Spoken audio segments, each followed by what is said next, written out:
Assalamualaikum warahmatullahi wabarakatuh.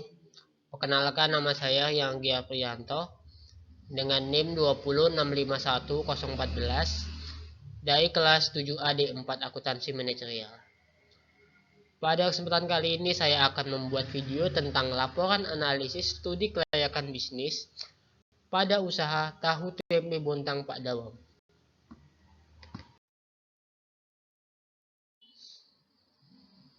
Baik, pertama-tama adapun profil dari usaha tahu tempe Pak Dawam. Rumah tempe Bontang Pak Dawam ini didirikan pada tahun 1990. Rumah tempe Bontang Pak Dawam ini berlokasi di rumah produksi seluas 360 meter persegi, di mana tenaga kerja terampil dan berdedikasi tinggi bekerja dengan peralatan higienis dengan hasil yang terbaik. Rumah tempe Bontang Pak Dawam ini adalah usaha produksi tempe higienis yang dimulai dari pengolahan kedelai mentah hingga proses fermentasi menggunakan peralatan yang higienis pula, yang mengandung 100% kedelai tanpa campuran bahan lain sehingga dapat dipercaya dan terjamin nilai gizinya.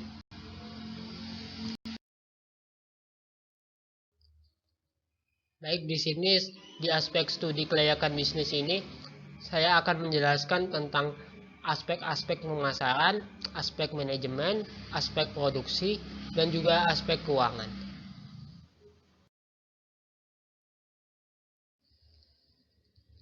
Pertama-tama ada aspek pemasaran. Di sini untuk analisis aspek pemasaran di sini merupakan cara memandang pembentukan waktu secara internal di dalam situasi, keadaan atau proses.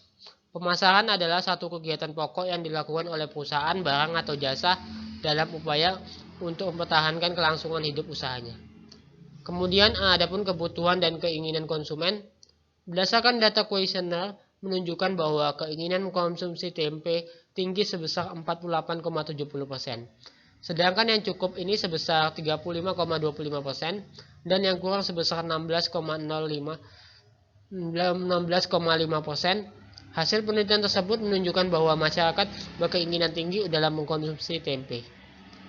Kemudian segmentasi pasar, artinya yaitu membagi pasar menjadi beberapa kelompok pembeli yang berbeda yang mungkin memerlukan produk atau marketing mix yang berbeda pula. Kemudian segmentasi pendidikan. Pendidikan ini adalah faktor psikologis yang berpengaruh terhadap jenis dan mutu bahan baku makanan yang dikonsumsi.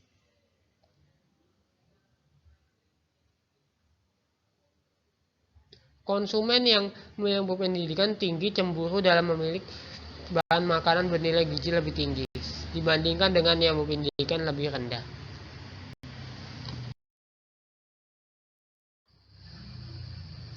Kemudian adapun ukuran besar bisnis. Dalam menjalankan usaha ini kami menargetkan usaha yang besar, yaitu tidak hanya usaha rumah tangga, tetapi sampai ke perusahaan pabrik yang besar. Selain itu, dalam memasarkan produk tempe ini kami menargetkan agar dapat membangun 74 titik produksi dan 7 titik pemasaran di Indonesia. Tidak hanya di Indonesia, kami juga menargetkan agar dapat melakukan pemasaran sampai ke luar negeri, seperti Jepang dan Korea Selatan, serta beberapa negara lainnya. Kemudian adapun persaingan dan strategi pesaing. Dalam menghadapi persaingan yang semakin ketat, tahu tempe Pak Dawam ini mengambil langkah-langkah yang guna untuk mempertahankan produknya di pasar domestik maupun dengan mancanegara, yaitu dengan cara menjamin kualitas produk secara sistem dan fasilitas, kemudian memperkenalkan mutu produk, dan kemudian menggencar mengikuti pameran atau event lokal dan internasional. Kemudian adapun nilai tambah produk. Secara umum, value added atau nilai tambah produk adalah nilai ekonomi yang ditambahkan ke suatu produk atau jasa yang ditawarkan pada konsumen. Penambahan nilai ini penting untuk membuat produk atau jasa terlihat lebih berkualitas dan unggul, sehingga perusahaan bisa meningkatkan harga jualnya. Adapun keunggulan dari produk usaha tempe tahu Pak Dawam ini yaitu yang pertama, bahan-bahan yang digunakan adalah pembuatan tempe ini menggunakan bahan baku alami. Kemudian produk yang kami pasarkan ini telah memiliki legalitas usaha. Kemudian harga produk yang kami tawarkan ini sangat terjangkau, yaitu sebesar 8.000 per bungkusnya saja. Kemudian adapun masa hidup produk. Produk tempe yang akan kami pasarkan ini dapat bertahan lama di suhu ruang sekitar 3-4 hari dan dalam lemari pendingin dapat bertahan selama 7 hari. Kemudian untuk struktur pasarnya di sini, usaha kami adalah pasar bebas, yaitu suatu bentuk pasar di mana segala bentuk kebijakan ekonomi tidak dapat dijadikan patokan dalam melakukan jual beli. Sesuai dengan namanya pasar bebas, maka setiap pihak hak bebas melakukan aktivitas ekonomi dan menetapkan kebijakan. Kemudian adapun konsep pemasaran AIDA plus S. Konsep ini menerangkan bagaimana proses terjalinnya komunikasi dengan calon pembeli tempe Bontang Pak Dawam sehingga akhirnya produk yang akan ditawarkan berhasil terjual. Di dalam konsep AIDA plus S pertama ada attention atau perhatian. Kami mengenalkan produk rumah tempe Bontang Pak Dawam kepada calon pembeli dengan keinginan cara mempromosikan di berbagai platform media sosial seperti website, Instagram, dan juga Facebook. Kemudian interest atau ketertarikan. Di sini kami menjanjikan konten-konten menarik dan menambah wawasan seputar produk kami dengan memperlihatkan aktivitas dan juga produktivitas tim rumah tempe Bontang Pak Dawan di media sosial sebagai usaha untuk menarik minat konsumen terhadap produk kami. Kemudian desire atau keinginan. Tim rumah tempe Bontang Pak Dawam akan konsisten memberikan penawaran untuk terus merangsang keinginan calon pembeli hingga mereka berniat untuk membeli produk tempe Bontang Pak Dawam. Dengan memberikan promo potongan harga, testimoni, dan hal-hal terbaru lainnya dari produk kami di berbagai media sosial. Kemudian satisfaction atau kepuasan. Tim rumah tempe Bontang Pak Dawam ini akan memastikan pembeli dapat kepuasan baik dari penawaran, promosi, kualitas produk, dan juga pelayanan. Sehingga pembeli akan merasa jika keputusan yang akan diambil ini untuk membeli produk kami sudah tepat. Dengan demikian, harapannya hal tersebut dapat membentuk loyalitas kepada pembeli untuk melakukan repurchase atau pembelian kembali. Kemudian adapun aspek produksi. Aspek produksi ini adalah salah satu aspek studi kelayakan bisnis yang menjelaskan tentang proses produksi, termasuk teknis atau operasional dan teknologi yang digunakan sampai produk atau jasa tersebut diterima oleh konsumen. Sistem produksi maupun manajemen produk berkaitan langsung dalam kegiatan menghasilkan produk barang ataupun jasa yang berasal dari bahan baku atau sumber daya produksi.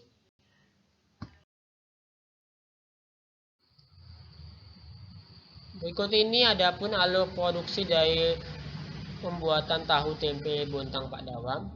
Bisa dilihat.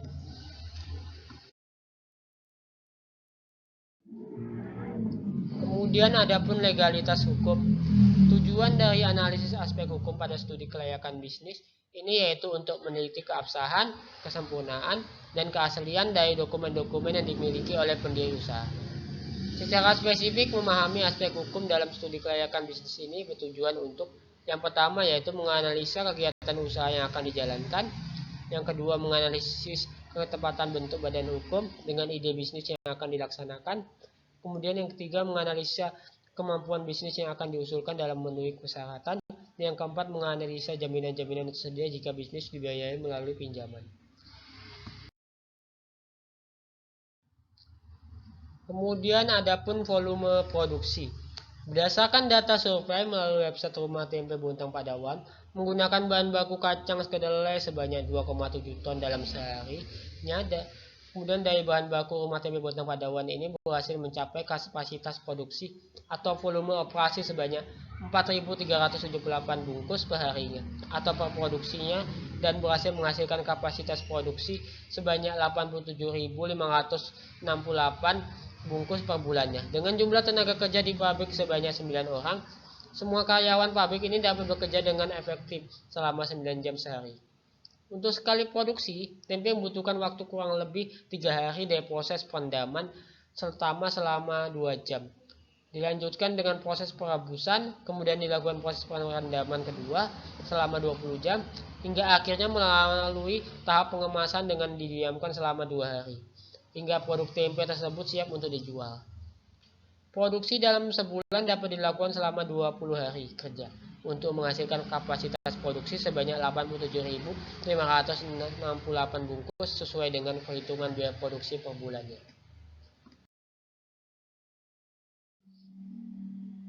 Kemudian berikut ini adapun mesin dan peralatan dalam pembuatan tahu tempe Bontang Pak Dawam.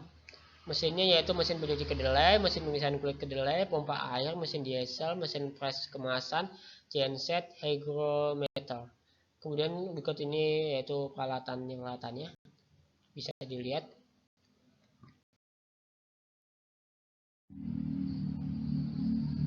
Kemudian berikut ini adapun bahan penolong yang dibutuhkan dalam pembuatan tahu tempe di usaha tempe tahu Bontang Pak Dawam.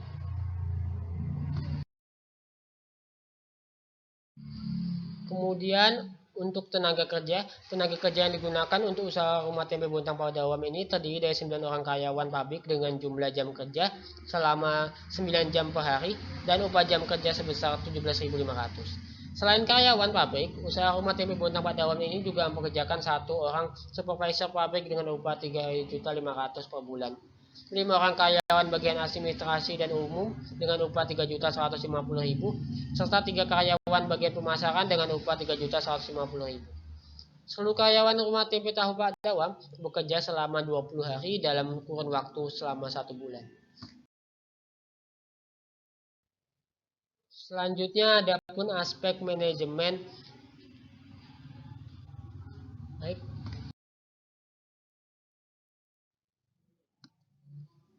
Yang pertama-tama di sini adapun analisis aspek manajemen. Yang pertama perencanaan. Merencanakan berarti mengupayakan penggunaan sumber daya manusia, sumber daya alam, dan juga sumber daya lainnya. Untuk mencapai tujuan dalam usaha rumah tempe tahu Pak Dawam ini, perencanaan telah dilakukan pada penjadwalan produksi tahu tempe dan sistem pengadaan sumber-sumber bahan baku maupun bahan penolong. Untuk pengadaan bahan disesuaikan dengan jumlah produksi yang akan diproduksi selanjutnya. Kemudian yang kedua ada pengorganisasian. Pengorganisasian ini merupakan suatu cara yang dilakukan untuk mengaturan pekerjaan dan pengalokasian pekerjaan di antara para anggota organisasi, sehingga tujuan organisasi ini dapat dicapai secara efisien. Pada rumah tempe tahu Pak Dawam telah menerapkan pengorganisasian karena telah melakukan pembagian pekerjaan terhadap karyawan sesuai dengan keahlian yang dimiliki, mulai dari karyawan bagian produksi, bagian penjualan, dan juga bagian administrasi. Kemudian yang ketiga ada pun pelaksanaan, merupakan proses implementasi dari segala bentuk rencana, konsep, ide, dan gagasan yang telah disusun sebelumnya baik pada level manajerial maupun operasional dalam rangka mencapai tujuan. Pelaksanaan pada usaha rumah tahu tempe Pak Dawam ini, pekerja selalu melaksanakan instruksi dari pemilik usaha.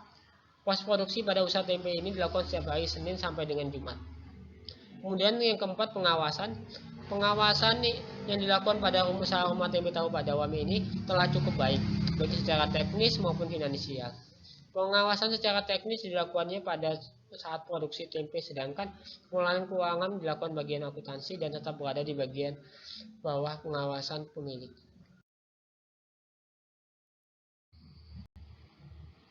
Baik, berikut ini adapun struktur organisasi yang dimiliki rumah produksi tahu tempe Pak Dawam. Bisa dilihat. Selanjutnya kita memasuki ke aspek keuangan dalam usaha tahu tempe Bontang Pak Dawam. Berikut ini adapun rincian modal awal dari usaha tahu tempe Bontang Pak Dawam. Bisa dilihat ya.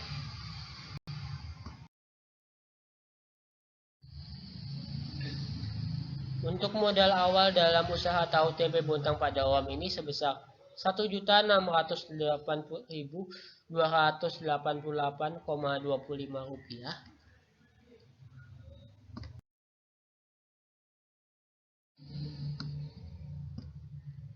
Selanjutnya adapun sumber modal bisnis dalam usaha tahu tempe Bontang Pak Dawam yang terdiri dari modal pribadi sebesar 8,4%. Jadi jumlah investasi modalnya ini sebesar Rp129.363,25.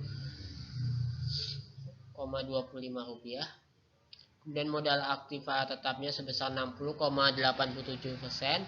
Jadi jumlah investasi modalnya sebesar Rp978.925.500. Kemudian untuk utang banknya ini sebesar 31,9%.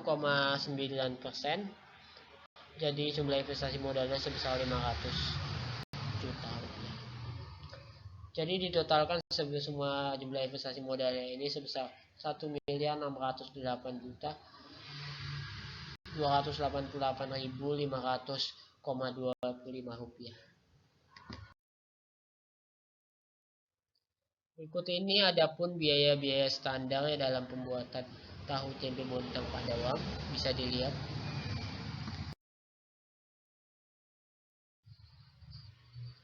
Kemudian berikut ini adapun biaya sesungguhnya, biaya BOP sesungguhnya sebesar 509,68 rupiah.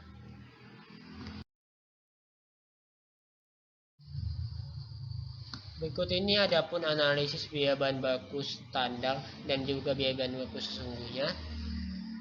Ya, untuk selisih biaya bahan baku ini sebesar 25.285.000 rupiah dianggap tidak menguntungkan. Kemudian selisih harga bahan baku sebesar 26.925.000 rupiah dianggap tidak menguntungkan juga. Kemudian selisih kuantitas bahan baku sebesar 101.640.000 rupiah menguntungkan. Kemudian selisih biaya bahan baku ini sebesar 25.285.000 dianggap tidak menguntungkan. Kemudian selanjutnya adapun analisis biaya tenaga kerja standar dan juga biaya tenaga sesungguhnya. Untuk selisih biaya tenaga kerja ini sebesar 1.655.000 dianggap tidak menguntungkan. Kemudian selisih tarif upah ini sebesar 95.000 dianggap menguntungkan. Kemudian selisih efisiensi upah sebesar 1.750.000 dianggap tidak menguntungkan. Kemudian selisih biaya tenaga kerja langsung sebesar 1.655.000 dianggap tidak menguntungkan. Kemudian selanjutnya adapun analisis biaya obat pabrik standar dan juga biaya obat pabrik sesungguhnya sebesar 7.475.873,84 rupiah. Selanjutnya adapun laporan harga pokok produk dari 87.568 unit jadi sebesar 5.813,99 rupiah untuk per unitnya.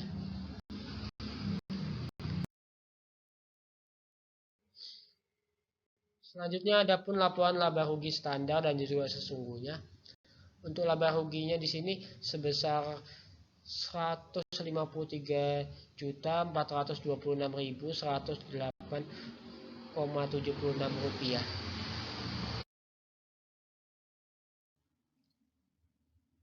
Selanjutnya dalam usaha tahu tempe bontang Padawam ini payback periodenya ini yaitu 1,4 tahun. Kemudian untuk net present value-nya ini sebesar 32.812,93.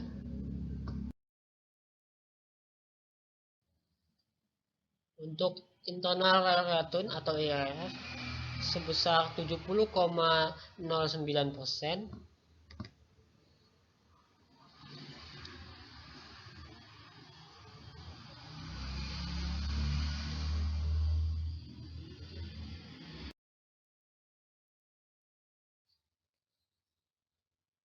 Kemudian untuk break even point per unitnya ini sebesar 14.656,95 bungkus. Kemudian BEP rupiahnya ini sebesar 117.255.571,25 rupiah. Kemudian untuk PI-nya ini probabilitas indeksnya ini sebesar 14,0187. Maka disimpulkan bahwa investasi ini layak karena nilai PI-nya ini lebih dari 1. Kemudian nilai benefit cost ratio-nya ini sebesar 1,20. Disimpulkannya ini bahwa proyek usaha ini diterima atau layak untuk dilanjutkan kan nilai BCR-nya ini ratio-nya lebih dari 1.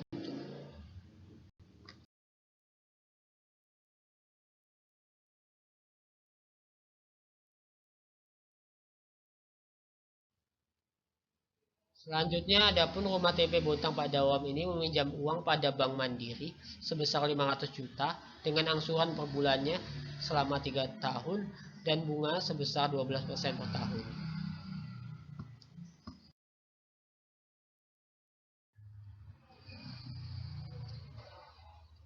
Jadi berdasarkan tabel ini, setiap angsuran per bulannya ini dapat dipenuhi oleh rumah tahu tempe Bontang Pak Dawang. Karena proyeksi laba rugi tiap bulannya ini mencapai angka lebih dari 90 juta, di mana angsuran tiap bulannya ini hanya sekitar 6-7% dari jumlah proyeksi perolehan laba.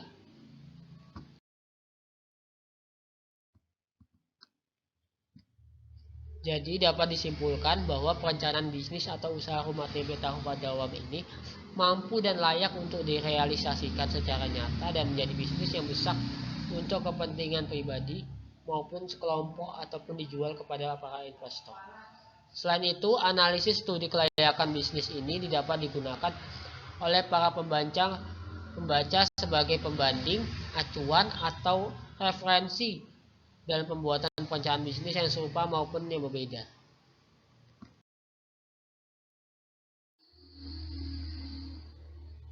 Sekian video yang bisa saya buat pada kali ini.